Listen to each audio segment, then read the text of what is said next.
Hello guys, आज मी चालले barbecue नेशनला. तर चला बघूया की मी तिथे काय काय खाल्लं. तर पोचल्या माझ्या ताटामध्ये आलं कॉर्न आणि Cajun potato and I love Cajun potato. पण तुम्हाला ते किती जरी आवडत असेल तरी तुम्ही जास्त ते केजन पटेटो आणि कॉर्न खाऊ नका. मी जसं आधीच्या व्हिडिओमध्ये सांगितलंय, तुमचं बटाटे आणि कणीस खाऊनच पोट भरून जायचं तर तुम्ही कधी पनीर आणि चिली चिकन खाणार. ते खाऊन झाल्यावर आमच्या समोर आलं paneer, mushroom, broccoli, chicken, prawns. मला नॉनव्हेज वगैरे काही आवडत नाही, तर माझा पूर्ण फोकस पनीर वरती असतो आणि मी वेगवेगळ्या प्रकारचे पनीर ट्राय करते तिथं गेल्यावर.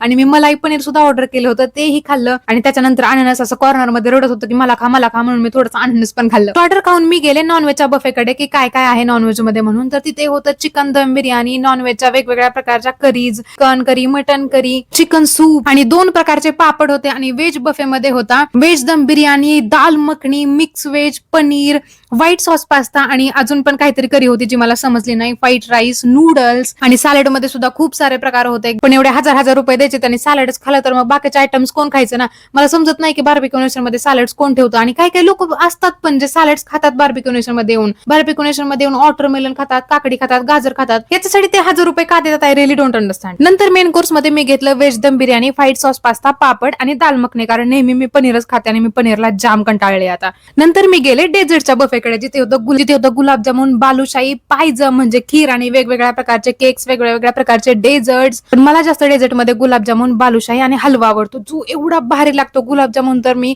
तिथे मिनी गुलाबजामुन्स असतात जे मोठे मोठे नसतात, एकदम छोटे छोटे असतात. आणि मी जवळपास 7 ते 8 गुलाबजामुन्स खाते. म्हणजे जस्ट इमॅजिन की मला ते किती आवडत असेल. ते खाऊन झाल्यावर मी खाल्लं गुलकंदची टॉपिंग असलेली मावा कुल्फी, जी खूप भारी होती. आणि त्याच्यावरती मी मलाईची पण टॉपिंग थोडीशी टाकली होती. आणि ही आईस्क्रीम खूप भारी. आणि त्याच्यानंतर मी ही आईस्क्रीम सुद्धा खाल्ली because it was free. No okay, bye.